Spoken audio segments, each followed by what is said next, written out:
You're listening to the Patriot Nation Podcast.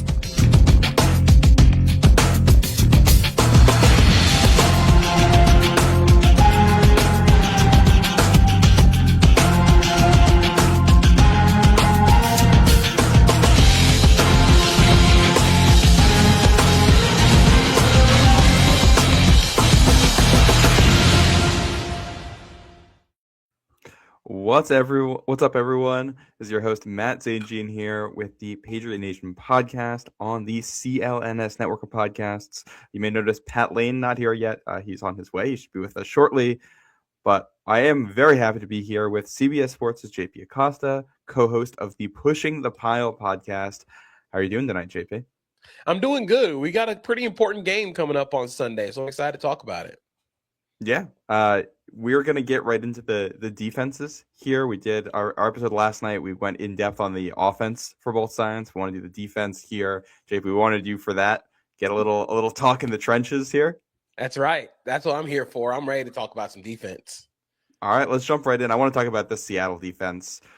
This is the number one unit by EPA per play in the NFL this year. And, it's not the Legion of Boom. They have their own unique identity, but this is a defense that has won them games all season long. JP, I think we'll just first start here, like from a broad perspective. When you look at this Seahawks defense, what stands out to you about them?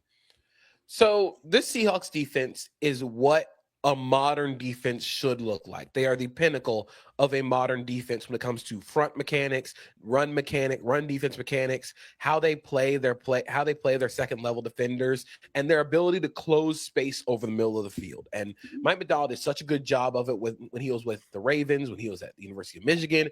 But it feels like this Seahawks defense has truly hit another level, and it does start up front for this team. When you look at this team from a broad level, you see the stars like Nick Emmanwori, who has come on really strong as a rookie, Devin Witherspoon, but it really starts up front through the spine of their defense, and they're really strong there. They have three defensive tackles they can rotate in Leonard Williams, Byron Murphy, Jaron Reed. I thought all three guys have played really well this season in terms of stopping the run. It's a very thankless job that they have, especially when they play as many light boxes as they have. I believe they're second, or they play light boxes at a really high rate this season. And the reason they're able to do that while still being successful against the run is because they have those guys like Leonard Williams, Byron Murphy, and they're able to eat double teams, but also make plays off of those double teams. You're not going to see them just sort of stay blocked. Leonard Williams can go with a swim move and go create a tackle for loss. Byron Murphy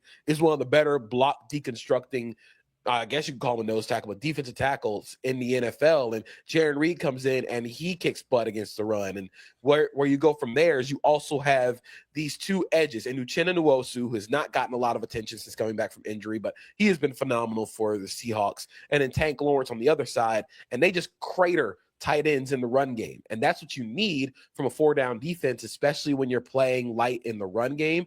You can just house guys on the edge with Uchenna Nwosu and Tank Lawrence. And then from there, once you're able to stop the run out of light boxes, you can devote so many more bodies to the passing game and close windows over the middle of the field. That's where everybody wants to make their hay offensively this year and over the last few years. It is middle of the field. You think about all the dig routes. You think about all the Shanahan and McVay system and McVay trees that are out there that are going after the middle of the field. The Seahawks are able to close off the middle of the field because they close windows aggressively, playing top down.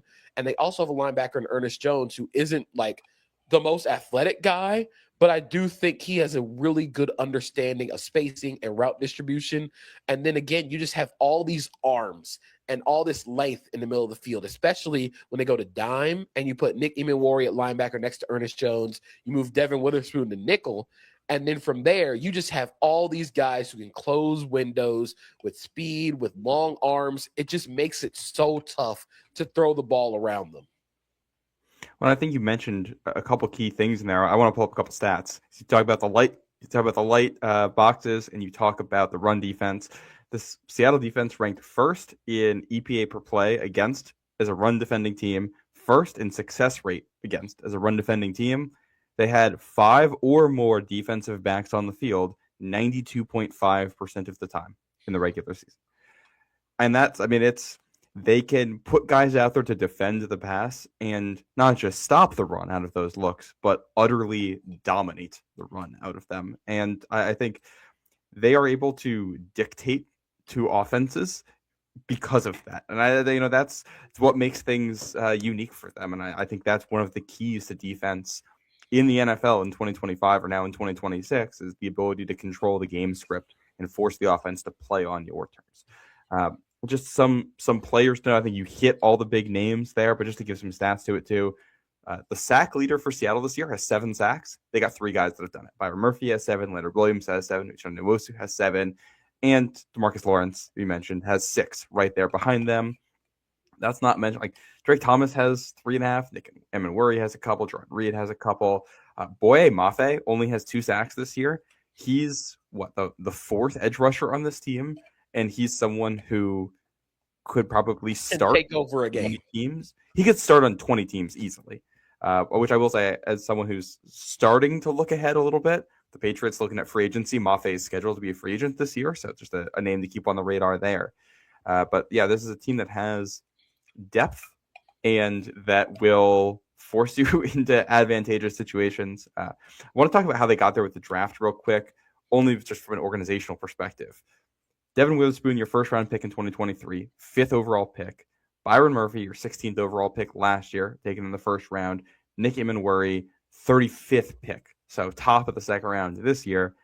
Kind of feels like this entire defense is built around those 3 guys who are back-to-back-to-back home runs on defense.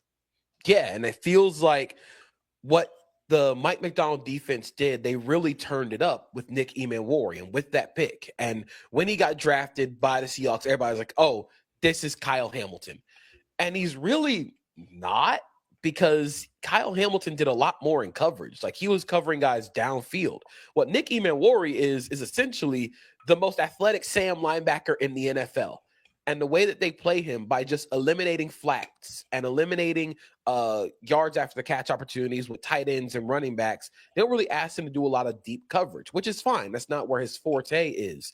But when he's playing downhill and when he's playing aggressively closing on the ball, I mean, we saw it in the Rams game in the NFC Championship, his ability to close space and make plays in short areas.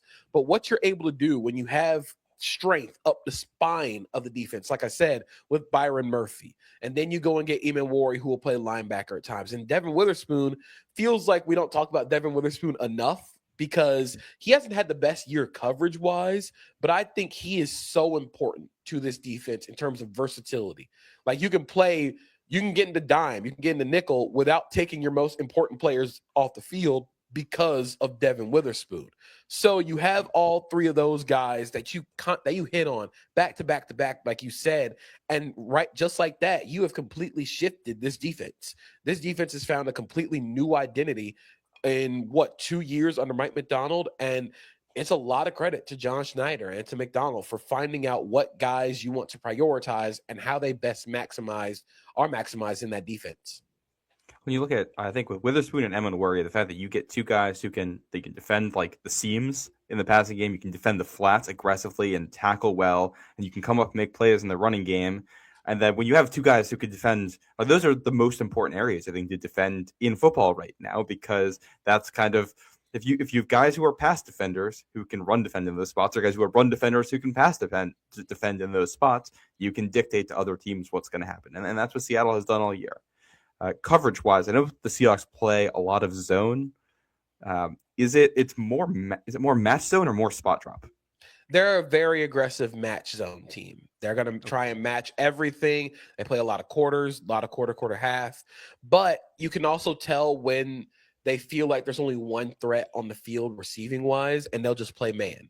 Because in the 49ers games, they played a lot of man coverage, and they forced Brock Purdy to make plays with his legs or to throw into tight windows against man coverage. And I don't think that they want to live in that world man coverage-wise. They don't play man coverage a lot. It's noticeable when they're playing man coverage, but I think where they want to win is being able to match coverage and eliminate the middle of the field, because everybody wants to run dagger. Everybody wants to run crossers. So what you do is you insulate Ernest Jones, you insulate Drake Thomas, by having your safeties aggressively match those in breakers, and Ernest Jones can just undercut everything. And they force you into checkdowns because they close windows and close space so quickly. It's why they are like I said, like the pinnacle of what a modern defense should be, because of how aggressive they play their coverage. It might look like man coverage, but that's because of how aggressive they are in going and matching everything. They're not sitting back and waiting. And this is a defense that's forced a lot of turnovers because of that, sixth most in football. I think if there's one sequence for the Seahawks team that I think says a lot to me, I go back to the Minnesota game where it's early on. Minnesota's defense makes a great play. Darnold gets strip sacked, and the Vikings get a short field there with the backup quarterback and Max Brosmer trying to take an early lead in that game. And inexperienced quarterback, its defense coming full speed ahead at him, and what unfortunately for him became one of the most iconic plays of the season turns into one of the most ill-advised throws I've seen in the NFL in a long time, into a pick six the other way. Then that's what this defense can do to you. They'll force turnovers and they make life easy on the offense because they'll set up short fields. So if you are, it's Dirty is the defensive coordinator here. Does Mike McDonald call the plays on defense? He calls plays, yeah. Okay, that's what I thought. If you're Mike McDonald and you've got 2 weeks here, you're looking at this Patriots offense, you know what you have on defense. What is your game plan going into Super Bowl 60? Yeah. I honestly think the game plan should remain the same. It is force the Patriots to make you acknowledge that you can run the football. Because whenever the Seahawks are actually threatened defensively, it's because they have to acknowledge the run threat. And so that means, like, if you bring an extra offensive lineman on the field and they just respond with nickel because they can, and that's something I wanted to talk about when it comes to their nickel and front structures, is the reason they're able to win as a run defense in light boxes as well is they blitz against the run. They'll blitz Nick Emmanwori. They'll blitz Drake Thomas. They'll blitz their safeties. So that way you're still remaining in light boxes, but you're changing the picture up front. And then they can get into different fronts. Because Nick Emmanwori is legitimately 6'3", 230. Drake Thomas is a big guy. You can put both those guys on the edge. You can create 6-1 fronts, or you can create 5-man fronts, and you don't lose any of those coverage guys because you can just rotate those guys down onto the line of scrimmage. So I think if I'm Mike McDonald and I'm the play caller for the Seattle Seahawks defense, I'm forcing this Patriots offensive line to communicate, especially in pass protection. Like we talked about run blitzing and change the picture when it comes to run blitzes, but in pass protection, I want to force them to communicate. That is where Will Campbell and Jared Wilson have struggled the most when it comes to stunts and picking up blitz games, because they're not playing at the right depth, or they're not playing at the same depth. I won't say whether one's correct or incorrect, but whenever you see them lose on pass rush games, they're not on the same level. And I was talking to one of our co-hosts, Kyle Long, about it. Is like, you want to remain on the same level to pass off pass rush games because you can see exactly what your teammate is seeing.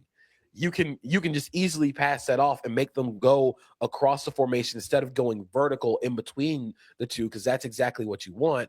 But with Will Campbell, Jared Wilson, both those guys aren't on the same level. So I think for the Seahawks, I'm throwing every pass rush game I have at them. I'm throwing stunts, loops. I'm running 3-man. I'm running picks just to see if I can get them off their level. And then you're forcing Drake May to I'm not going to say play the chaos game, because I don't think it's blitzing to try and create chaos. But I do think you run those stunts and you try and force them into mistakes via pressure, because you can get pressure with 4. And I think that they're willing to live with Drake May taking 50-50 chances to Kayshon Boutte on the outside, because they have the size and the length to match up with them well, with Rick Woolen, Josh Jobe, Devin Witherspoon. They're willing to live with those guys out on the edges of the defense. So I think the plan remains the same, but I would especially attack using run blitzes and pass rush games all the time up front. I want to get to the pass rush game part in a second, but I want to start with the run part of this. I made a comment on a show last night talking about the offenses and the joke on Twitter afterwards. I bet the Patriots open this game with 6 offensive linemen, so get ready for Super Bowl starter Thayer Munford and Super Bowl starter Jack Westover, because I do think one of the interesting matchups is going to be if the Patriots put their heaviest personnel on the field, can they be successful running the football? And I think you might know in the first two possessions if they're going to be, and then if you're successful running the football, you can force Seattle to do something different and try to set some other things up in the passing game off of it. If you can't, you might just not run the ball that much. I think back to the last time these two teams played in the Super Bowl, Brady throws it 50 times, even though you're throwing against the Legion of Boom, because you're not going to be able to run. So we're just going to throw, quick game. I don't know if you can quick game this Seahawks defense to death the way you could spot drop cover 3 in 2014. I think it's a different animal, and it's for as athletic as the Legion of Boom was. These guys feel more athletic. Freaks. Every single level. They have so much speed, and like I said, they close windows, so it's hard to throw checkdowns, because a checkdown you're expecting to get 4 or 5 yards only gets 3, and so you're sitting in 2nd and 7 still, or you go from 2nd and 10 to 3rd and 7, or 2nd and long to you don't really get much, and now you're still sitting at 3rd and 10. So I think what's going to be important in this game as well is Drake May scrambling. How do the Seahawks defend the scrambles? Because if you're going to match coverage so much, is this just going to be a Drake May, like, if I don't see it, I'm taking off and running? And that's where the pass rush games come in. You eliminate gaps, you eliminate holes that he can escape up out of by running pass rush games and changing the picture for him up front as well. Well, I think that is one of the most interesting dynamics in this game. The Seattle match coverage is so good, especially at any of the initial receivers that go out into routes. It's going to account for every single one of them, and it's going to get an athletic defender who's probably going to force a 50-50 ball. Like, it's going to be tough to scheme guys open in this game. I did notice you're not going to get it for big plays, but sometimes the Seattle defense, because it's match coverage, if you have someone block and release, sometimes you find wide open holes in the defense, because once it turns into man coverage, then there's no defender left in an area to account for someone who releases late. So I do think block and release stuff from Hunter Henry, Austin Hooper, Ramondre Stevenson, just for picking up gains might end up, that might be how you're able to get those 5 and 6 yard gains on 1st and 2nd down right there. That's interesting. And then the stunts against Drake May scrambling might be the single biggest factor for how many points the Patriots can score in this game. I watched Brett Coleman put together a great video talking about the NFC Championship game and the matchups here. We talked about how when Leonard Williams gets lined up outside as a defensive tackle, a lot of the time the Seahawks are running a stunt and he's going to be involved in it. And the Rams picked up on that and really clamped down on Seattle's pass rush during the NFC Championship because of that. So I think that's another part of this. If you're Mike McDonald and you just saw this tell get picked up on in the NFC Championship game, are you still going to do this because you trust your players to execute? Or are you going to switch it up and break tendency and try something different in the Super Bowl because you don't think the Patriots are going to account for it? I think you try and break tendency a little bit, but you also keep that in your back pocket, knowing that, like, at the end of the day, the Patriots have to stop this. And while I do think that Drake May and Matthew Stafford have obviously played at parallel levels this season, I do think that the Patriots' offensive line is not as good at picking up stunts as the Rams offensive line is, or nearly as experienced. Like we're talking about Will Campbell and Jared Wilson specifically. Like, those are 2 first-year starters. Like, those are 2 rookies in the biggest game of their careers and the biggest game of their lives. Like, they have not seen a lot of stuff. So I do think they're going to continue to go to the stunts, but I think an important tell in this game is going to be how Will Campbell reacts to power and how he reacts to guys trying to go straight through his chest, because that's where he loses the most. And it's not because of the arm length at all. Like, the reason Will Campbell is losing isn't the biggest reason is because he has to overextend, because he doesn't have the long arms. He has to try and get out to his outside shoulder super fast. And that's why you give such a gap for the pass rush games. But on top of that, you're also with Will Campbell, because he's trying to get out so quickly to beat edge defenders to the edge, you give up a lot of power through the chest. You give up a lot of inside moves, and that's where you sort of see Will Campbell get beat a lot. And with Nick Bonito in the AFC Championship, you could tell that he was worried about the speed, because he kept jumping. He not jumping in terms of false starts, but he kept trying to beat Nick Bonito to the outside shoulder. I don't think these Seahawks edges outside of Boye Mafe are going to be guys that you're worried about beating to the outside edge, but they will run through you. And I, as a Jaguar fan, I have seen them run through tackles who do not do well against power. So that's something else I will be watching in this game, is how Will Campbell reacts to power going through his chest, and Jared Wilson and the rest of the offensive line as well. Well, and I think the worst offensive performance, not affected by weather as much, that we've seen from New England recently that gets brought up, the second half of the Bills game, Patriots only ran like 18 offensive plays. One of them is the one play Trevion Henderson touchdown drive, and basically all of the others were unsuccessful. And a big part of that, the Bills played very tight. They spun the dial a little bit, but they'd play quarters. They would play cover 6, quarter, half, and they'd play some cover 1 man. And they rotated between all of those, but no matter what, it was an aggressive coverage on the back end, combined with a defensive line that would collapse the pocket. And that meant that Drake May had nowhere to run when he was trying to extend a play, give his receivers more time, or just take off and pick up yards on his own. Now, this is a Seattle defense that I don't think has done very well against scrambling quarterbacks this year, and also hasn't played very many. I think one of the interesting things about this matchup, I know there's a lot of discussion about the Patriots schedule, which has been remarkably easy. But if you look at the quarterbacks that the Seattle defense has faced, you've gotten Matt Stafford in there 3 times, and he has been elite this season. He's probably going to win MVP. Outside of him, the teams you're facing recently, Brock Purdy, who's a good quarterback with a very injured offense. We're talking Bryce Young, who's fine. Phillip Rivers, not mobile at all. Kirk Cousins, not mobile at all.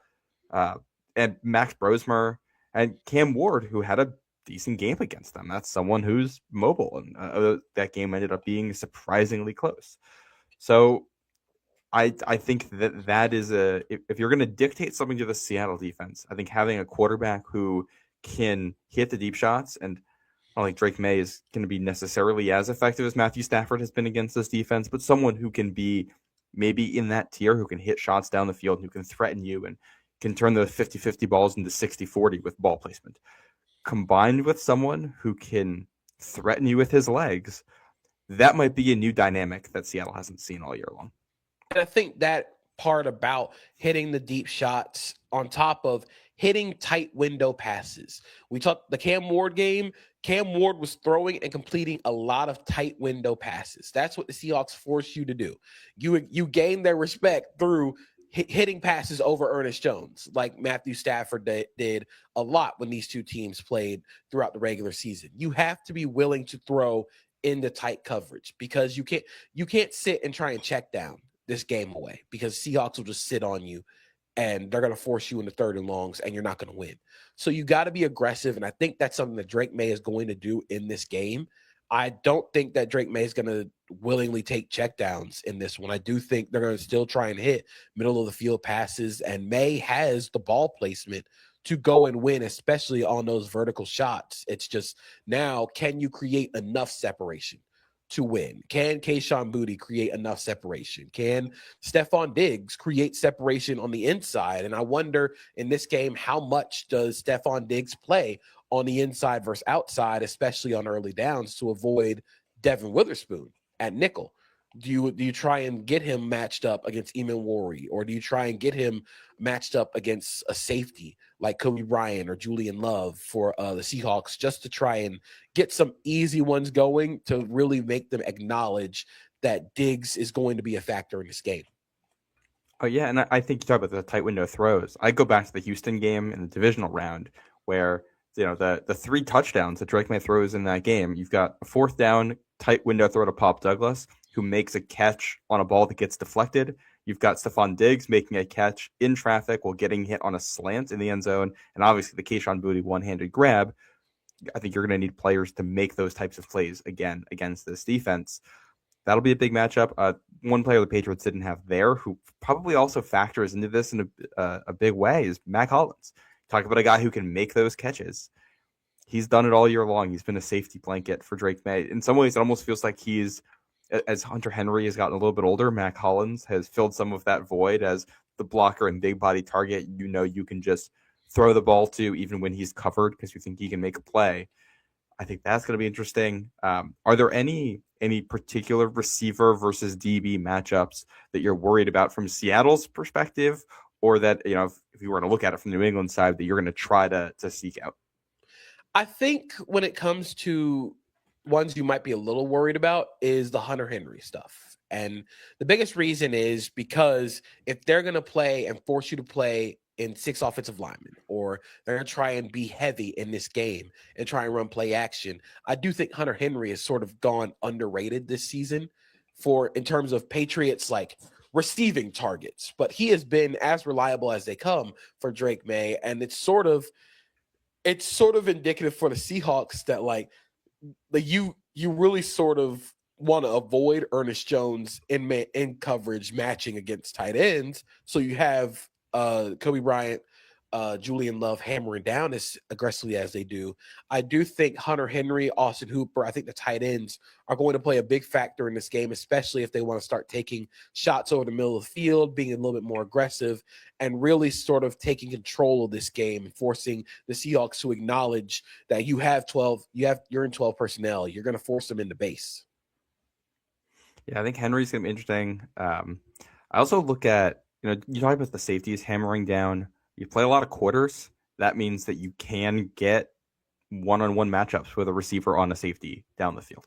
And we've seen Drake. I go back to the Tennessee game where you've got Drake May throwing the post against quarters and just going over the top of that defense. That's against the corner, but I wonder if you see similar things on Sunday. I think Stephon Diggs is going to be a trendy name there, but I look at Pop Douglas and Kyle Williams. It's just burners who, all right, if we can get a one-on-one 2 or 3 times during the game, can we turn one of those into an explosive play?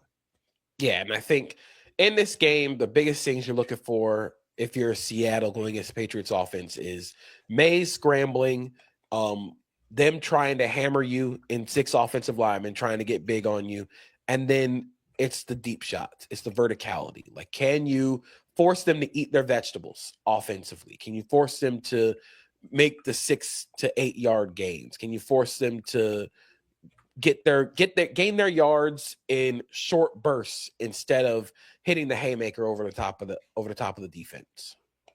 Yeah. And I think I'm fascinated to see how that plays out. I do wonder, I looked back at that Texans game. I thought obviously the fumbles were bad, but I thought overall it was what you wanted Drake May to do in the game. I called it a home run game over a batting average game. Doesn't matter how many strikeouts you get. You just need to hit a couple out of the park. Do you think it's going to be the same for New England's offense? Are you just, you're okay knowing that you might have a lot of 3 and outs if you can hit just a couple big plays? I think so, but I also think you sort of worry with how well the Seahawks offense is playing right now.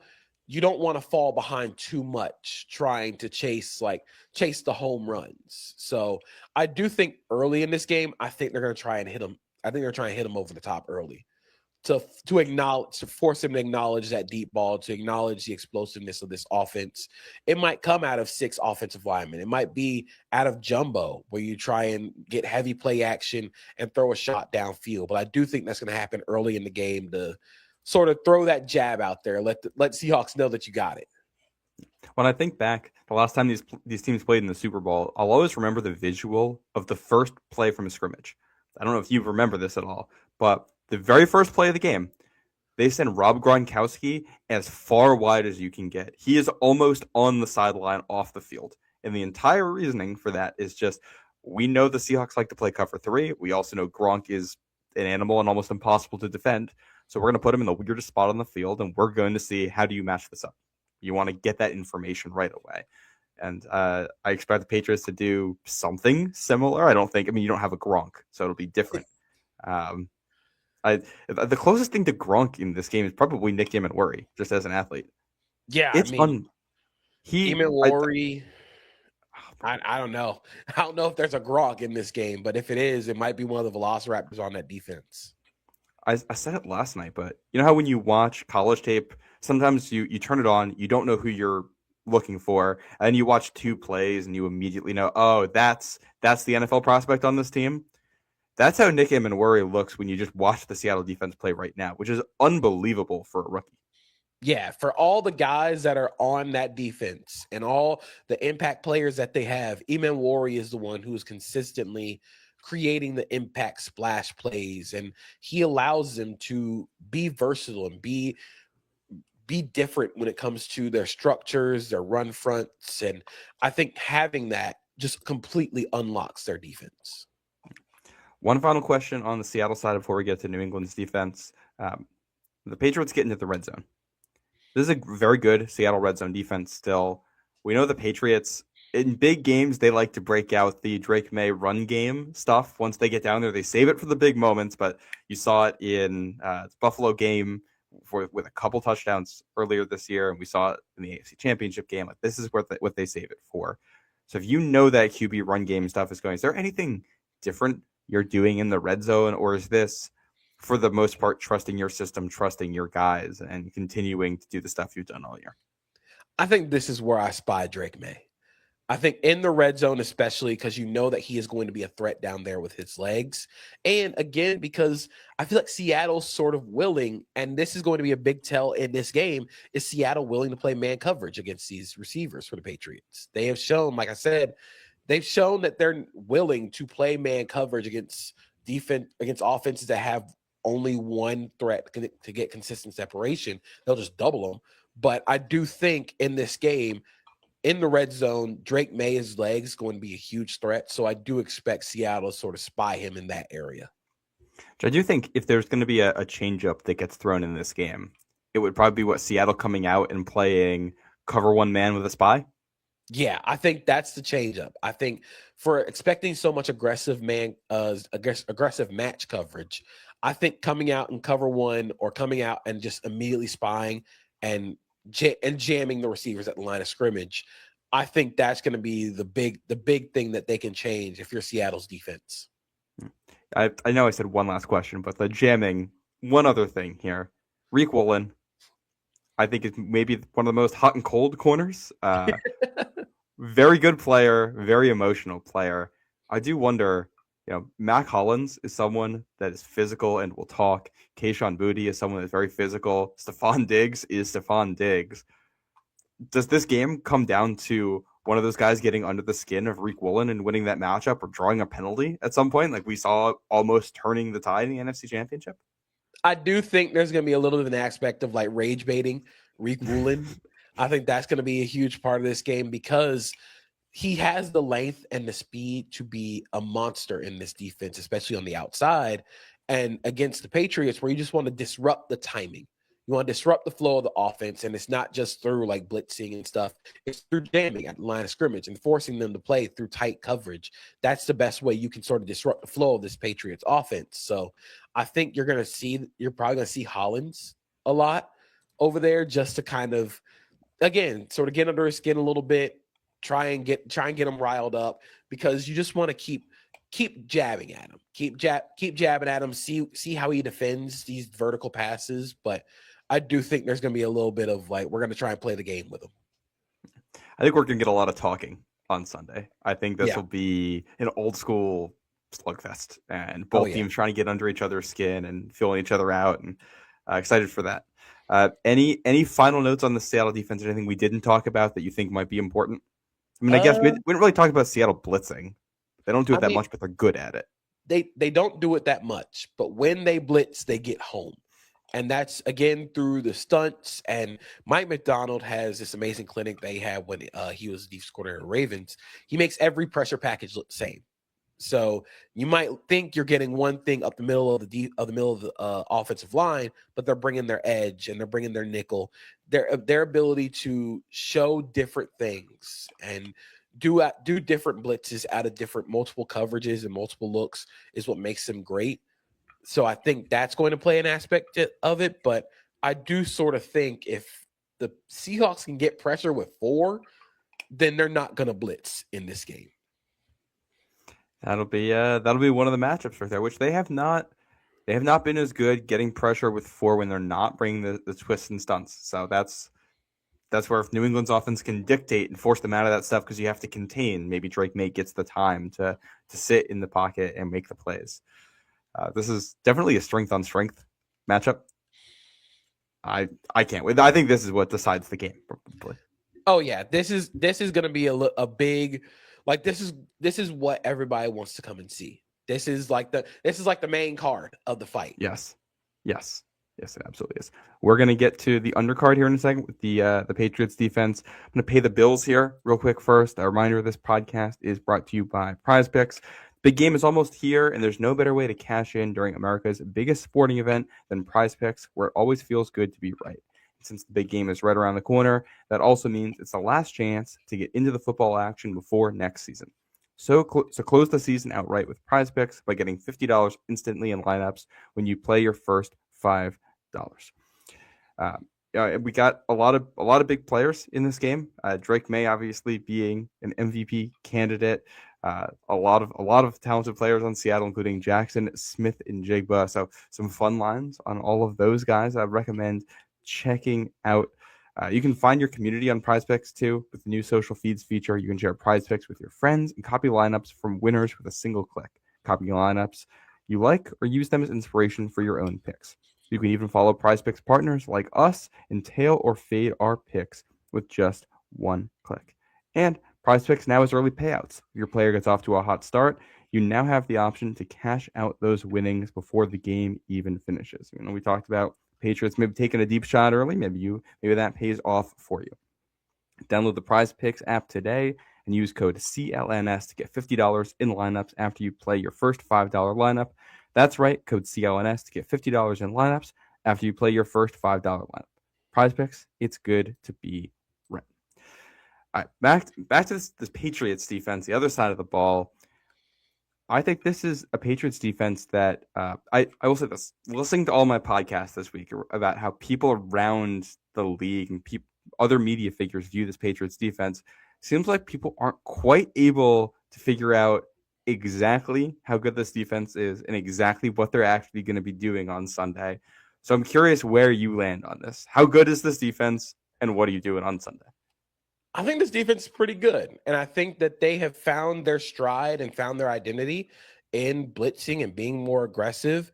Where I'm starting first with this Patriots defense, if I'm Zach Core and I'm game planning for the Seahawks offense, is how are you defending 12 personnel?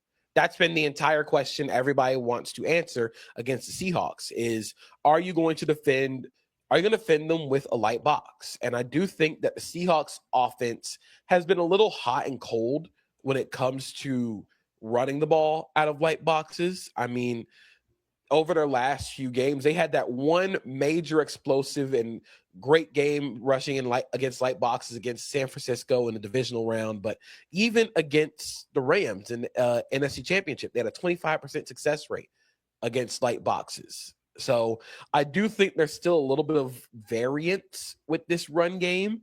So do you play into that variance by playing lighter boxes? And something that Core and the Patriots have done to combat their lack of size a little bit up front is they do a lot of run stunts, which again we talked about with Seattle.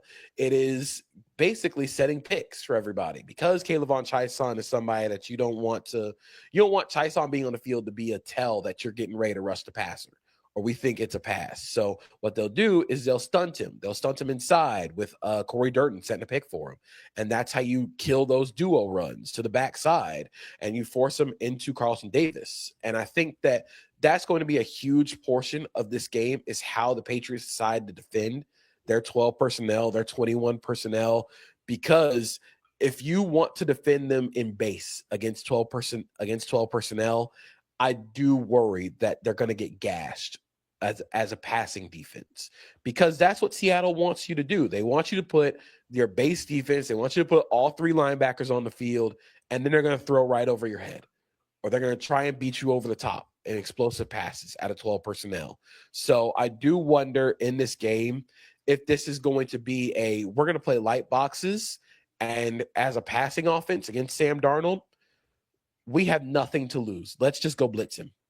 Because that's what got you here. That's what got you to this dance is by blitzing and playing aggressively through the quickness of your defensive line. And so I do think that there are some advantages that you can poke at with this Patriots defensive line, especially between the two tackles, Milton Williams, Christian Barmore. I think if you're lined up against Anthony Bradford, you're going to have that advantage. So I wonder if Seattle tries to slide and try to help him. But I do think if you're gonna beat Sam Darnold, you can't let him sit back. You can't let him. You have to force him onto his back foot, and that's something that I think a lot of teams have been a little bit worried about because of how heavy they play and because of how much play action they run. They can just wad everything up and take shots downfield to Jackson Smith and Jigba. But in this game, you're that core. You got here by blitzing. You should dance with the girl that brought you. Yeah, that's kind of where I landed on this too. I think specifically, you look at the way Seattle likes to run a lot of condensed formations. And when you're condensing it, offensively, it gives you a lot of options because all the receivers kind of have a two-way go. You can go, or three-way go. You can go deep, you can go in, you can go out, put stress on a defense there. And these guys are good blockers. So you think you have advantages there. But what that gives the defense is now everyone's closer to the ball. You can bring more exotic defenses and more exotic blitzes without necessarily having some of the holes in coverage you might have otherwise, especially because the guy's going to get there faster. I think if you're Zach Core, I want every single one of my starters to have at least one pass rush rep somewhere in this game. I think you want to spin the dial. You want everyone getting a crack at rushing Darnold just to keep him uncomfortable, keep the blocking assignments uncomfortable. I went back and watched the Minnesota game because that was really one of the worst offensive performances, the worst one that JSN had all year, one of the worst ones that Seattle had all year. I wanted to see what happened there. And you saw a Minnesota defense that is characteristically very aggressive. And one other thing I noticed with that, guys had their hands up. Sam Darnold had 15 throws batted this year, tied for the fourth most of any quarterback. I think you're sending your DBs. I think you're sending Marcus Jones out of the slot. I think you're sending Craig Woodson when he's down in the box. I think you're sending Christian Ellis, who is very athletic and made a big play in the AFC Championship game as a blitzer. And you're telling them, once you're within 3 yards of Darnold, get your hands up. Mm-hmm. Because I think if there's two weaknesses on the Seattle offense, it's Anthony Bradford at guard, and it's Sam Darnold when he's under pressure. He will. Yeah. When he is under pressure, he still has that instinct to just kind of throw it somewhere. And I think with Sam Darnold, like you said, when you want to pressure him, you want to get him flustered. But where he's grown is against when you're not blitzing him. When you're not blitzing Sam Darnold, he actually can operate. He can operate in the pocket. And that's something that I think Minnesota, like you said, that Minnesota game, they're just like, look, man, we're just going to blitz him. Don't let him get comfortable. And I think in that game, the way they defended JSN was super important as well, because JSN's average depth of target this year is insane, astronomical when it comes to just the diet of routes that he's running. And that's something that, if you're going to show blitz, you want to try and get him to throw hot. That's exactly what you want to try and do. You're trying to get him to throw hot when you're blitzing, but I don't think they want to do that when they get a blitz. I think what they want to do is they want to wad it up and they want to attack downfield.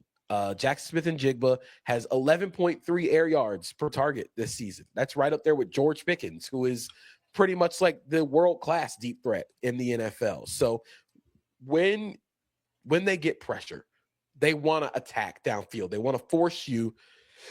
They want to throw away from everything. They want to throw away from all the blitzes. They want to try and throw away from it and throw attacking downfield.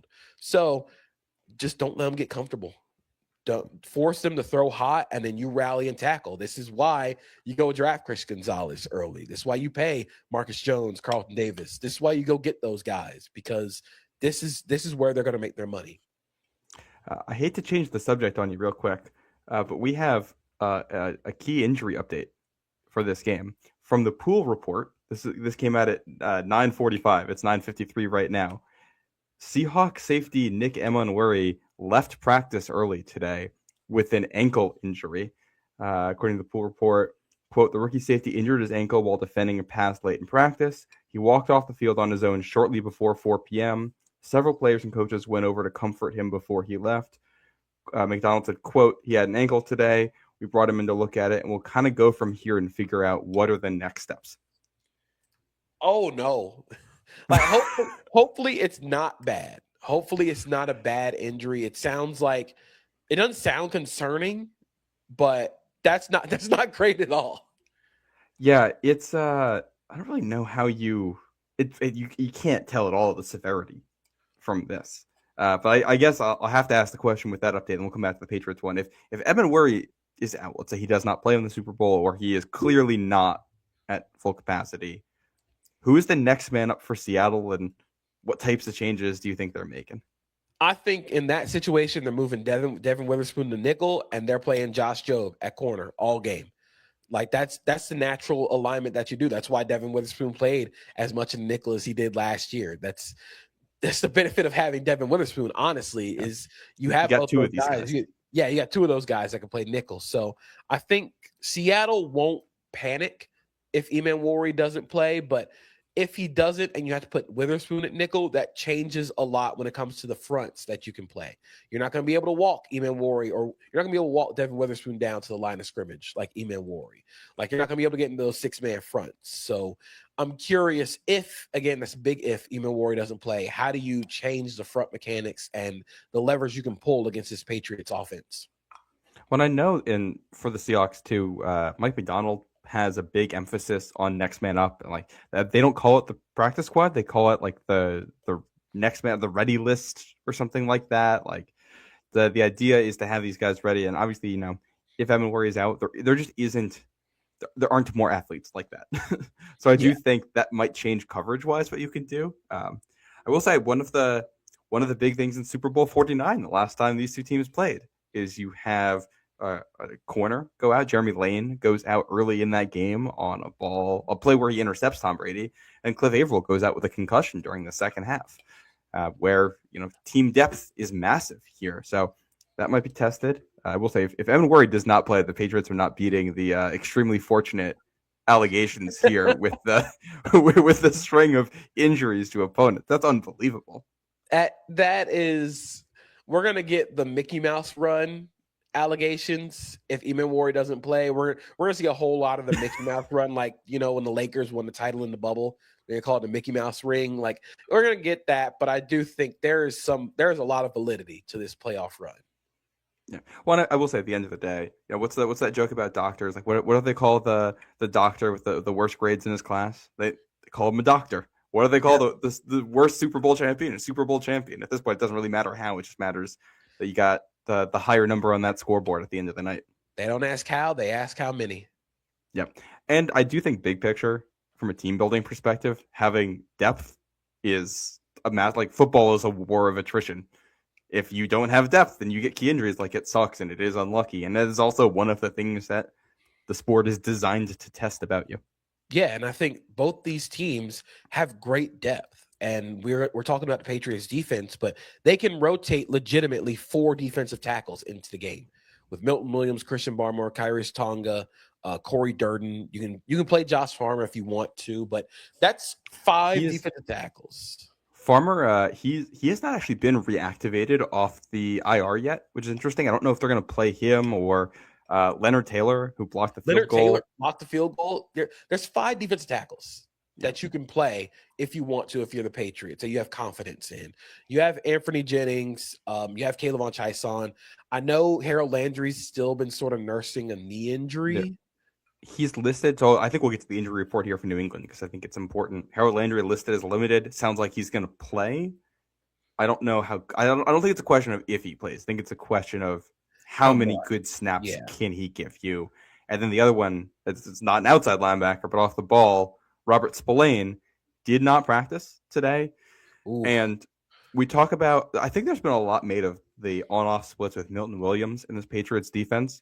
But I also think part of that is that when Milton Williams was out, Robert Spillane was also out for a lot of that time. And he is far and away the best linebacker on this team. You talk about the spine of the defense. I think if Spillane's not there for New England, that spine's a lot worse. And that alone might be that might be the difference maker in what could be a very close game here. Yeah. And I think with Spillane, you need him up the spine of the defense because he gives you toughness. in the middle of the defense. And I think he gives you some aggression when it comes to blitzing as well. So that's where everything sort of like the sliding doors begin to happen when everybody gets healthy is you can be more aggressive with your defensive fronts. You can be more aggressive with your blitz games and pass rush games because you have those guys on the field and you're really putting a lot of trust in that secondary. So I still think if you're Zach Core, I'm leaning into the fastball. I'm throwing heat every single play, forcing Sam Darnold to make a decision off of that. Now, how are you covering Jackson Smith and Jigma? Because that's the other half of this. I will say Minnesota's answer to that was get in the passing lanes. Like, we're not covering JSN. We're covering the path between Sam Darnold and JSN. They were the only team that was able to do that this year. So if you can't do that, how would you cover them? I think honestly, we're gonna pull out an old Belichick staple. We're 1-11 the entire game. Force somebody else to beat you. If this is going to be an AJ Barner game, cool. Like if you win based on AJ Barner going off, then it was truly meant to be. Or if you win with a 2026 or 2025 version of Cooper Kupp, like okay, like that, fine, you got it. But you can't let JSN beat you. I do expect them to play a lot of aggressive bracketing in this game, whether it be Carlton Davis, Chris Gonzalez, Jalen Hawkins, Craig Woodson. I expect aggressive bracketing, especially on those end breakers, especially on digs. You're trying to cut everything off because you know that you're going to trust Gonzalez and Carlton Davis on the outside. If they try to run the big post behind the safety, you trust their speed. You trust their ability to recover and make plays on the ball. That's why you go out and get Christian. That's why you draft Christian Gonzalez first round. So I do expect a lot of doubling. I expect a lot of aggressive bracketing. And then the biggest thing is, how do you defend JSN when he's in the slot or in the backfield? And again, I still think that once he goes into the backfield, that is a tell. They are going to throw the ball to him. You got to try and keep Marcus Jones on him. You can't let him isolate against a linebacker, but then it sort of becomes like, how do you play this game? Do you want to play man coverage against him and force and run that risk of Marcus Jones and man coverage against JSN? But I do expect a lot of aggressive bracketing. I expect a lot of like, we're just going to try and not completely eliminate him from the game, but you're not going to let him go for $150 on you. Yeah. Well, I think a big part of this is just like keeping him out of the end zone too. And like he's going to get hit. He only had 2 games this year under 50 receiving yards. And one of them was the game against San Francisco in the divisional round where they just didn't need to throw the football to win that game. He's going to get yards. There's no way around that. I do agree. I think the bracketing will be a big part of it. I think you probably see a lot of, just like the Seattle defense, a lot of match coverage. Yeah. And I do want that means that probably everyone in the secondary is going to have a couple reps against JSN. So I think it'll have to be a team effort. I mean, unless we're talking about 3rd, 4th downs, obvious passing situations where you can man up and try to get Christian Gonzalez one-on-one with probably a safety shading help over the top. Other than those spots, it's probably going to be 2 men in some kind of match coverage shading that way the whole game. Yeah, you want eyes on them. You want vision. You want 4 pairs of eyes on JSN the whole time. And again, if this is a Cooper Kupp game, sure. Like if this is a Rashid Shaheed game, I think you live with that if you're New England, because those guys are secondary. Those guys don't tilt the game like JSN has this year. So I think you just try and keep a bunch of eyes on him and limit the ability when he is in the backfield. You have to try and funnel him. You got to try and funnel him either outside. You can't give him a 2-way go. You got to try and funnel him one way. How about we have Pat finally able to make it and join us? Oh boy, what's up, guys? How we doing, fellas? Doing great. That's good. Hopefully, you've had a better night than me, but here we are. So we're talking covering Jackson Smith and Jigba right now. Yeah, that's one of those. I'm gonna go with who was it? See, a lot of people think it was Liam Neeson. It actually wasn't Liam Neeson. It was the guy that Liam Neeson ended up killing. Who very famously said, "Good luck." I'll just leave it at that. Like JSN, just not going to happen. Like he's going to get his. You just got to try to make sure it's not 8 for 170 and 3 touchdowns. Like, and if you can, if it can be, and we talked about this a little bit last night, but if it can be, 8 for 95 and maybe a touchdown, maybe no touchdowns, that's a win for the Patriots. Yeah, and I think, and like I said, you want to try and limit the effect of the explosives. That's the biggest thing. He is one of the most explosive receivers in the NFL, so you keep a bracket on him. You keep trying funneling him to those to this corner and the safety. And again, if he's trying to run that big post over the top, if he's trying to run that go route, that's why you go pay Carlton Davis. That's why you draft Chris Gonzalez at 17 or wherever they drafted him. They have to make plays when the ball is in the air. One of the sequences from the Seattle offense that stood out to me was the game in Atlanta early in the second half. In that game, where the Falcons put AJ Terrell one-on-one with JSN, and I think 3 different plays on that drive.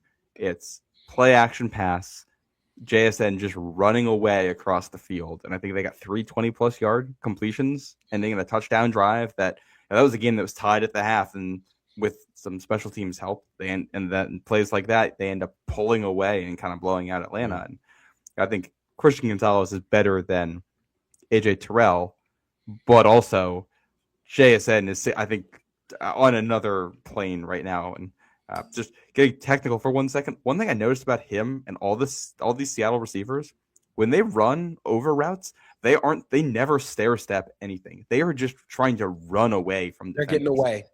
And that's something like with Rashid Shaheed. He is not a stair-step guy. He is I'm the fastest person on the field, so you have to run with me across the field. But I do think for the Patriots, that's where when you play all those aggressive quarters, you're trying to cut down every dig. You're trying to cut every crosser. You're trying to, if you're Craig Woodson, you see him running over the middle of the field, you're stepping into that lane immediately. And that's how, when we talk about match coverage and how the Seahawks aggressively match their quarters coverage, that's what aggressive quarters coverage matching is it's when you get a dig or you get an over route and that safety is flying off the roof to make a play on the ball. It's I believe it was the Craig Woodson interception against the Texans where he comes flying off the roof and he makes a play on the ball and gets a pick. That's something that you're going to have to do in this game. You're going to have to be aggressive on those dig routes and then trust that Carlton Davis or Chris Gonzalez can run with the deep posts or the shot play behind it. Well, I wouldn't be surprised if this game, if it ends up being a close game, if it comes down to Seattle has the ball and they're getting to some of those, and it's safety's flying down trying to make a play, and he's going to hit JSN hard, and does he hold on to the football? Is safety able to get his arm in there and break it up? And I think so often in these games it really does come down to those little. Yep. Jason McCourty in Super Bowl 53. Like that's, a massive play. And obviously Goff's on a great throw, but the ball's still there and Cooks just can't hold on because McCourty gets his hand in there. And it's just like, that obviously ends up being the difference in the game. The Patriots maybe lose that game if he doesn't make that play. So it's just, that's the type of stuff where it's like you need that one big play, The flip side of that, I always remember the Carolina tying drive in Super Bowl 38 late, where they just kept making plays on Patriots defensive backs. And it was just like Steve Smith climbing the ladder over guys and making unbelievable catches while getting hit and falling to the ground. And JSN can do that. I think he's one of those guys. You can cover it perfectly and do everything you wanted to do and still give up the game. That is what scares you here. I know we talked a little run game before, but Pat wasn't here for that. I know we talked about not getting into base personnel for New England. We talked about run blitzes. I think the thing we didn't talk about is just tackling. Kenneth Walker is so unbelievably hard to tackle. He's just crazy player. Do you have any insight there into what you think the Patriots should do, or is it just you have to hit hard? Kenneth Walker is the most random runner, I think, in the NFL right now. You never know what he's going to do. Like, he's just as likely to reverse field on an outside zone play as he is hitting the designed holes. So I think in this game, what you have to be really strong with, if you're the Patriots, is you cannot give up cutback lanes. You have to be disciplined in your run lanes because Kenneth Walker is hunting that cutback. He hunts cuts back so well. And that's how he's sort of grown. That's where the Seahawks run game has started to come to life in the back part of the season is Kenneth Walker getting the cutback lane. And he's going to find the cutback, and he's athletic enough and he's fast enough to turn those into explosives. So you have to be disciplined as run defenders, especially on the backside. You can't go flying down the field to go try and make a play. Or if Sam Darnold's running like boot action, like, is this a game where some of those Patriots blitzes on rundowns are to make sure that a DB accounts for Sam Darnold on the boot, and then you can let your defensive lineman play a little aggressively in the run game, cutting off the backside, because he doesn't have to worry about Sam Darnold's boot because he's no longer the end man on the line.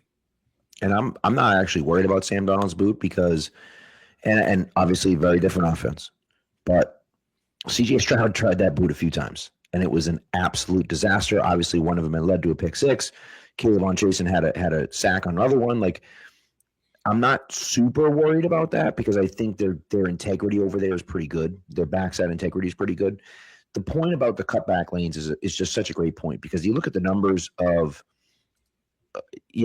Kenneth Walker against stacked boxes, and it's astronomical. He's like second in the league, first or second. It's stupid. It doesn't even make any sense. Like, how is he that good against stacked boxes? And it's because they're trying to do these run fits, and we're going to stop the run. Okay, the run's going right. Let's everyone go right. And then it's like, oh, we leave one cutback lane open, and now everyone's up at the line of scrimmage, and so he turns that into an explosive play. And, because and I just love the term, like, random runner is so great because it's just like you don't know what to expect from him, right? Like, he's a guy that can make, the touchdown that he scored was stupid. That was a stupid thing. He's got three guys unblocked in the backfield.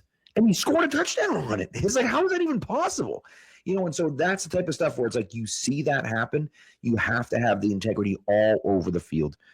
And it's like, I think the Patriots can do that. I think, it's funny because you talk about, okay, he's really good against stacked boxes. The Patriots don't stack the box typically. They don't want to. They've been good. That's exactly how we started off this segment, Pat. Yeah. And so it's like that's one of those things. If we can continue to do that, we need to take advantage of the center and the right guard. And if we can do that, and stop that running game, it makes it awfully difficult. If it falls on Sam Darnold's shoulders, and this is Matt was talking about this last night with Barrett, like, if it falls on Sam Darnold's shoulders, does that old Sam Darnold come out a little bit? Is he in there somewhere? And again, he led the league, as Matt has reminded many people. He led the league in turnovers this year. Do we get a few of those? It's been 3 straight games since they had a turnover. Do we get a few of those on Sunday? And now it's like, okay, now we're good. Now, how does it, can we turn it into? Can it be a Marcus Jones pick six? Can it be, a strip sack for a touchdown or a strip sack that gets at the ball, in the red zone? And so it's those types of things. How can we take advantage of those mistakes that they make and, convert them into points on the offensive side of the football? It's going to be a heck of a chess match. And I just think it starts to me with Kenneth Walker and with Ramondre Stevenson. Those are the two guys. If the Patriots can run the ball at will, they're gonna score a ton of points. If the Seahawks can run the ball at will, they're gonna score a ton of points. And so it just comes down to, can you stop the run if you're the defense? And I think that I have faith that the Patriots can do it. I don't know if they can stop it completely. I have faith that the Patriots can do it. We'll see about the Seahawks. I think they're a great team, but we'll see about the Seahawks.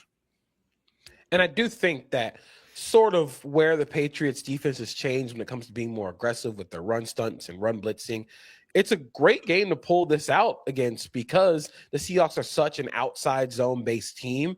And because they're so heavy as a zone running team, you want to try and get blitzers free-flowing downhill. You want to try and get guys slanting and stunting to get them in the gaps that the offensive line doesn't account for. And that way you're creating negatives. I think this game is going to come down to if the Patriots are willing to live in the chaos a little bit. I think if you're going to beat Sam Darnold, you're not going to win rushing with 4. I think you have to blitz him. You have to force the issue. And yeah, you might give up a big play. You might give up a 20-yard completion, but you could also get a turnover off that. You could also get a negative play yourself. So I do think for this game, for the Patriots defense, if you're willing to live in that chaos, turn this into a chaos game. Force Sam Darnold to live in muddy pockets. Force him to, I'm not going to say see ghosts, but force him to see blitzers that he thinks are blitzing, and then just drop him. Like force him to play quarterback in this game. Well, I think that's, you talk about the chaos aspect.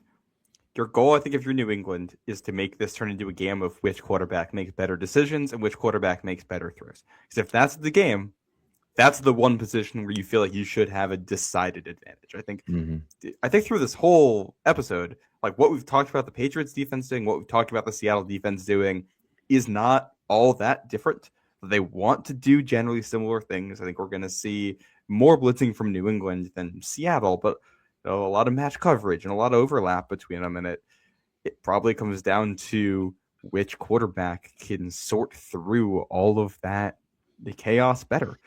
And I think if JSN goes for 7 and 100 and the touchdown, but Darnold throws 2 picks and loses a fumble, if that's the trade-off you're making, you have to be happy about that. And if I told you those are the stat lines, I feel like I'd like New England's chances of winning the game.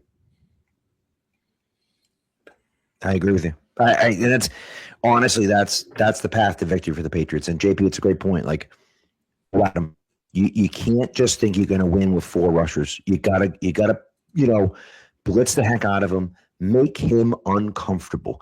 I don't want to get in a situation where Sam Darnold is comfortable back there. I don't want him to ever be comfortable back there. I want him to be uncomfortable back there.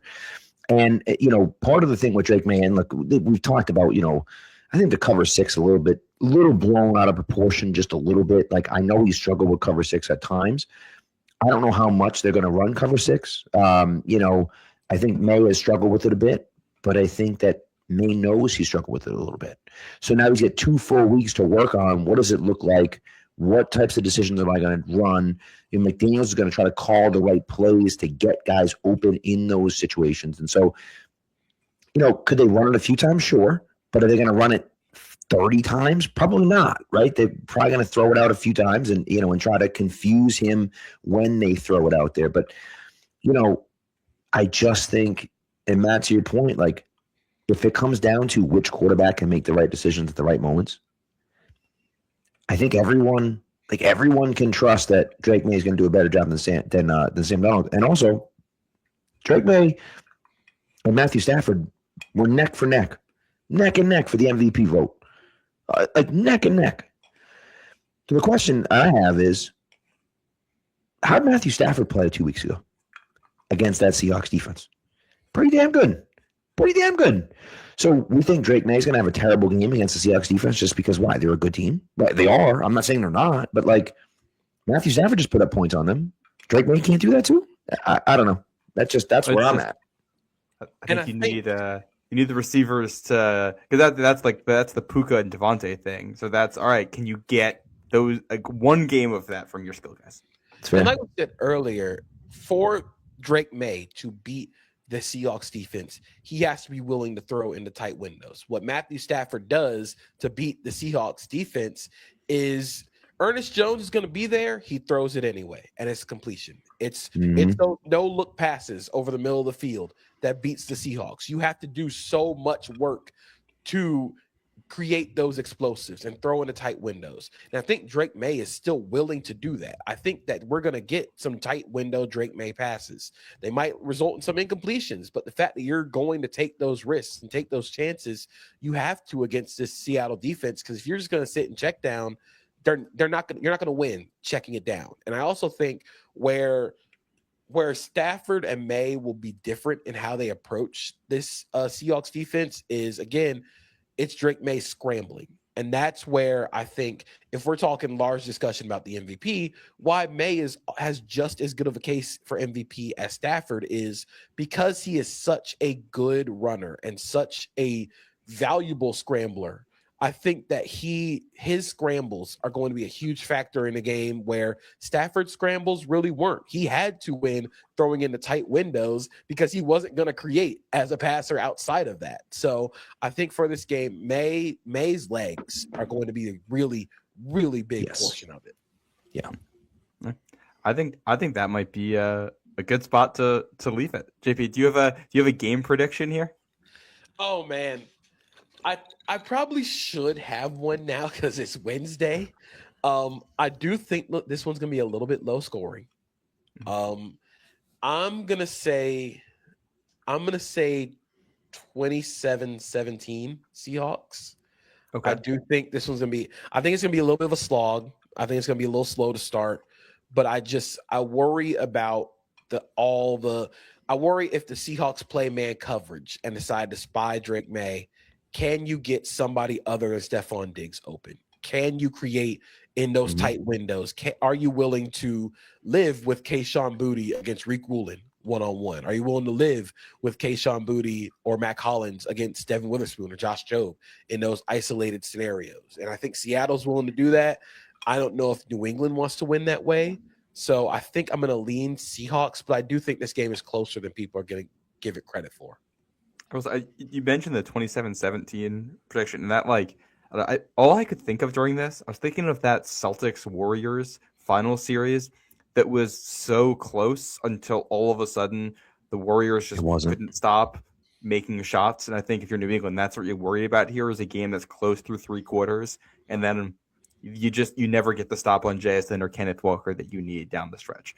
The ball just keeps going in the basket, and you keep getting put in worse situations, and then all of a sudden a game that's close for most of it ends up as a 2-score game. I could definitely see that happening. Yeah.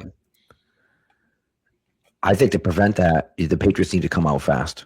And, they haven't scored. The Patriots have not scored a first quarter touchdown in a Super Bowl since 1996.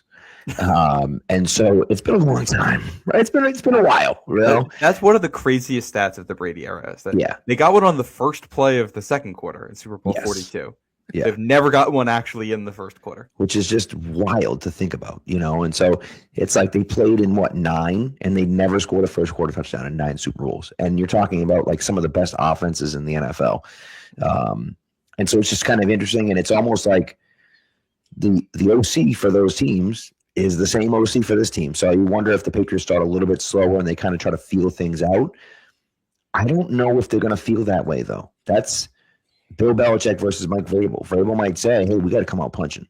We got to come out punching that other team. And I think, too, like it becomes, for me, the path to victory for the Patriots, because it is going to be difficult. And I think, to your point, Matt, I love the callback to, that Warriors finals, because the Warriors were a better team than the Celtics. And maybe not even a better team. They were a more experienced team. They were a more championship pedigree team. Yeah. I think the Seahawks are a better team than the Patriots. It's pretty hard to argue the Seahawks aren't a better team on paper than the Patriots. But the Patriots have a lot of stuff going in their favor. If they get out to an early lead, say it's 7-0, say Sam Darnold turns the ball over, Patriots score again, now it's 14-0, and Sam Darnold's got a turnover and isn't playing great, and Kenneth Walker hasn't a touch. Now it's like, oh boy, if you're Seattle, now you're playing tight. Now you're worried about things. Now, even if it's only 10 points, now you're worried. Now you're like, oh my God, like what's going to happen? Like we should be killing this team. What's going on? And now they start pressing. And then that's where the Patriots can kind of take advantage of those things. What's going to be fascinating to me is that both of these teams almost never played from behind all season long. And so it's like, well, if one of these teams goes down 10, how do they respond to that? Like, I just don't know.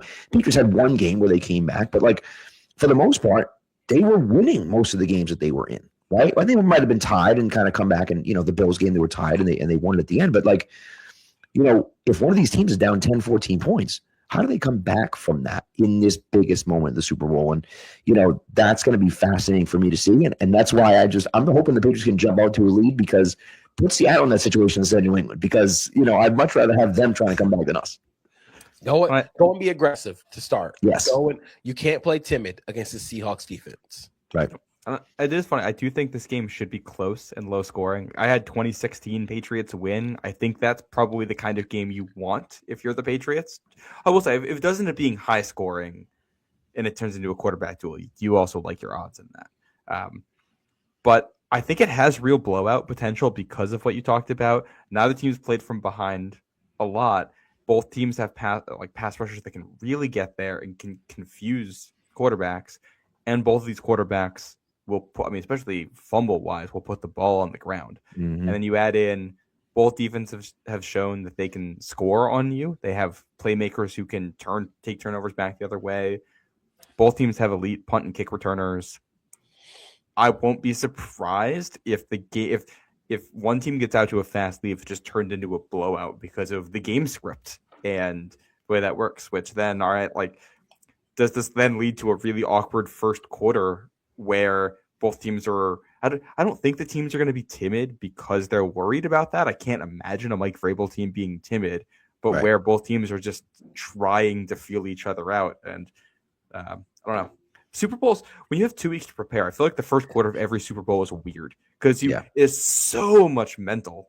And like nothing sticks in my head more than it's the Patriots Giants rematch in 2011. And there's all this pressure. And then the first time Tom Brady drops back to throw, it's an intentional grounding in the middle of the field, just thrown over the entire defense in his own end zone for a safety. And it's like, all right, well, you prepared for everything for 2 weeks, except that. which Michael Strahan talked them into, but there, I suppose. Also, I blame Wes Welker. Wes Welker was on the field twice when the first offensive snap was a safety. So in the Super Bowl. So that's on Wes Welker. Back to back Super Bowls? No, 2 out of 3. Not back to back Super Bowls, no, but still, it's just wild. I mean, the coincidence of that happening twice to him is crazy. My prediction, by the way, I didn't even give it, 31-27 Patriots. I actually think it's going to be a higher scoring affair. I think that both defenses are very good. I think both offenses are really good too. And the special teams and defenses of both of these teams are so good that I can see a situation where we have either a special teams touchdown or a defensive touchdown, and that brings that total up for either team. And so I see a little bit higher scoring. Obviously, I have the Patriots winning. I think the Patriots are going to win this game. I do. And that's obviously it's a Patriots homer in me, clearly. But I look at it and think, if they can stop the run, they can win this game. And I think they can stop the run. And so then it becomes, stopping, everything else. And so we'll see what happens, but I'm looking forward to it. So it's going to be, this is a Super Bowl. It's like, come on, this is great. I'm happy to be here, but also like, you're here now, you got to win. Like who knows if we're going to get back to this point. So it's like, yeah, it's great that we're here in year 1 of the rebuild, but like, that doesn't mean we're going to be here in year 10 of the rebuild. Like you better win if you have the chance now. So yeah, we'll see. Yeah. By the way, JP, I love the hat, man. Did you get that? Did you get that in Disney? I did. I live like 30 minutes from Disney World. So beautiful. I went to Galaxy's Edge and got the hat. Love it. That's great. Just the absolute, man, if I lived down there, I'd be there every freaking day. Like it's so cool. And getting down there and, rope dropping, kind of, sprinting back to the, back to all the Star Wars stuff down there and, Rise of Resistance and, the Avatar ride over Animal Kingdom. Like there's just so many, a lot of fun rides. I'm actually going to Disneyland this year. First time I've ever been out there. So I'm excited about that. We're taking a California, like a 2-week California trip. I'm going to stop there. So I'm excited about that. That's one of my my bucket list destinations. I want to go to Disneyland. I want to try and go to all the Disneys in the world. Tokyo cool. Disney is one on my list, but Disneyland, got to get to Disneyland soon. Yeah, I'm excited about it. It should be fun. So we'll see. I've only been to Disney World a couple times, but I will tell you, I vividly remember going when I was in middle school and excited to go to Disney World, but also immediately being like, all right, I know we went for a week in the fall and it was all right. Well, how are we going to watch the Patriots game while we're there? Like, I can't miss that. And I remember it was the Patriots Cowboys game in 2011. I believe Aaron Hernandez had a game-winning touchdown in that one, something like that. So it certainly could be. Yeah, that's funny. That's a throwback right there. That is my Disney association. Is that the Deion Lewis game? No, it couldn't have been. No. That's way later. Okay, all right. This is the game in New England. Oh, in New England. Got it. Okay, all right. But, there you go. Yeah. All right, JP, this has been great. Matt, obviously, thank you for taking over. I appreciate it. We had senior night down at basketball. Unfortunately, we lost. But what are you gonna do? Tough night. Went a lot later than I expected, so I appreciate you guys holding down the fort. It has been a pleasure talking to you, JP. I know it's funny because last time you did a show with Matt, I wasn't there for that either. So it's nice to finally get on and talk with you. So finally did it. That's right. We're here. Next time we do it. Now I'm going to be there for the whole thing. I was there for none of it. Now I'm here for some of it. Next time we'll be there for all of it. That's right. When we get that Patriots Jags game. That's right. Yes. Is that next year? No. Yeah. Oh yeah, they won the division. Right. That's next year. And that'll be in Jacksonville. Okay. Quick question on this: Where are the Jaguars playing next season? Is it at Everbank? It'll be at Everbank, and then 2027 is when they'll probably be playing in Orlando. Okay. I couldn't tell exactly when, because they're doing massive renovations, right? Oh, yeah. They're completely renovating the stadium. They're renovating the stadium. They're renovating the indoor practice facility. Like, they have poured so much into the team, into that stadium. It's gonna start happening in 2027, but 2026 will be the last year of Everbank Field as we know it. That's cool. I'm surprised. I actually thought they might move to England, but I'm happy for people down there that are Jags fans that they're not. So, it's good for them. So, but JP, before we let you go, you got to shout out, where people can read you and see you and hear you and everything else. Absolutely. You can find me on Pushing the Pile as a podcast I co-host on CBS. You can find it on YouTube, Spotify, Apple Podcasts, wherever you find your podcasts. I'm also going to be on TV tomorrow, CBS Sports HQ, CBS Sports Network. We're actually doing a live episode of our podcast, 12 p.m. Eastern time, middle of the day. Going to be on CBS Sports Network. And then you can also find my writing at cbssports.com. So basically, anywhere where there's CBS, I'm probably going to be there talking about football. I love it. What's better than that? It's fantastic. We got to get on Paramount Plus at some point, too. That'd be dope. So. I'm hoping so. I'm hoping they'll get me on a little TV show. There you go. Love that. Well, thanks again, JP, for tuning in. We appreciate it. For Matt and I, can't wait for the Super Bowl. We're undecided about where we might do another quick show before, but we may not. We'll see what happens. But either way, we'll be talking to you after the Super Bowl, win or lose. Hopefully a little bit later because it'll be a win, but we'll see what happens. I got one more question for you, JP, on this. Okay. Are you cooking anything good for the Super Bowl? Oh, yes. That's a good question. We're doing wings and we're doing a variety of dips. I have a little Smoky Joe grill, a little Weber Smoky Joe. Okay. Outside, we're doing some wings, and then we're gonna make some dips for our tortilla chips. And my girlfriend makes a great crab dip, so we're going all in on the wings and dips. Can I ask you a question? Are you a sweets guy at all? I am a big sweets guy. Okay, so I'm gonna recommend a dip to you. Okay. Okay, and you gotta get some graham crackers to go with it. Ooh. But it's called sugar cookie dip. If you look it up on Instagram or whatever, it comes up. It is out of this world. It is outrageous, and it's just I like it with just the regular sugar cookies with the graham crackers, but you can have it with really any kind of like cookie / cracker type of thing. It's very good. It's a little rich, but it's real good. If you're a sweets guy, I love it. I love it. So. I have Googled a photo. I will be trying that. Yeah, there you go. See, I mean, it's I will be there. Yeah, yep. So there you go. You have to let us know how it is. So I'm going for this weekend. I have this recipe I've had saved for 2 years and I still have not made. It's for hot honey jalapeno kielbasa. Okay. Yeah, that's good. That's good. Right anything. I love the hot honey. Anything with that spicy sweet, I'm all in on. So I think that and some ribs. I just got to figure out the cooking situation in my small New York City apartment. How I'm going to manage this, but I will because we are Super Bowl. I love it. I'm behind the 8 ball. I have no idea what I'm cooking for Sunday. I got too much stuff going on. I got between this and the writing and teaching and the coaching. It's like I'm a mess right now. I have a game Sunday afternoon. So it's like I'm going to be getting home at like 3:00. It's going to be a mess. So we'll see. The wife's going to take over. I got to look up some recipes and kind of see what's there and, kind of take it from there. But we'll see. But, I will say I'm actually kind of happy I have a game on Sunday because I'm going to be sitting on my hands for hours just waiting for the game to come. And so it'll be nice to kind of have that distraction to have a basketball game to coach. So we'll see. But anyways, thanks so much, JP, for coming on. We appreciate it. Like we said, we'll have you on next time we play Jacksonville next year. So, and to you Patriots fans out there, thank you to the chat. Appreciate you guys coming through. We will talk to you after the Super Bowl. And hopefully, like I say, hopefully it's late night after all the festivities are over. But we'll see what happens. But hey, man, we're here, and hopefully we get that win. And it'd be nice to be the only franchise with 7 Super Bowl wins. Feels nice. It's got a nice ring to it. Ready for Super Bowl wins. It's got a nice ring to it. Yes, exactly. We'll tie Tom Brady for Super Bowl rings.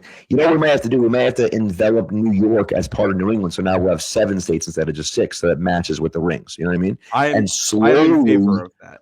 slowly New England will just take over. We'll just start taking more states so that the states will match the Super Bowl rings we have. You know what I mean? And then by the time you know it, the whole country will be New England. You know what I mean? So, but anyways, all right. Now I'm just ranting and raving. Thanks for coming through, everyone. We appreciate it. Be good to each other and go Pats.